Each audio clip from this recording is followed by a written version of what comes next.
ஒருவேளை நீங்க நார்த் கொரியால இருக்கீங்கன்னு நினைச்சுக்கோங்க. இப்போ உங்களுக்கு போர் அடிக்குது, டிவி பார்க்கலான்னு போறீங்க. பட் நார்த் கொரியால மொத்தமே 3 டிவி சேனல் தான், அதுவும் கவர்மெண்டோடது.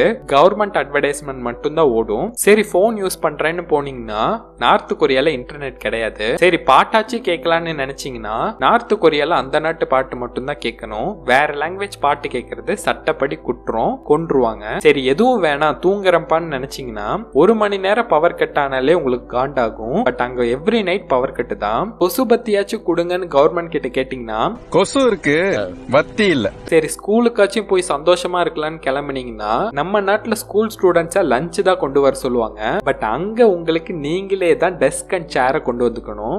ஏன் இந்த நாடு இப்படி இருக்கு, இங்க எலெக்ஷன்லாம் வைக்க மாட்டாங்களான்னு கேட்டீங்கன்னா நம்மள மாதிரி எவ்ரி 4 year once இங்கேயும் எலெக்ஷன் நடக்குது.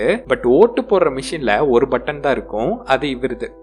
சார் இதுக்கு பருத்தி முட்டை பேசாம குடோன்ல இருக்கலாமே.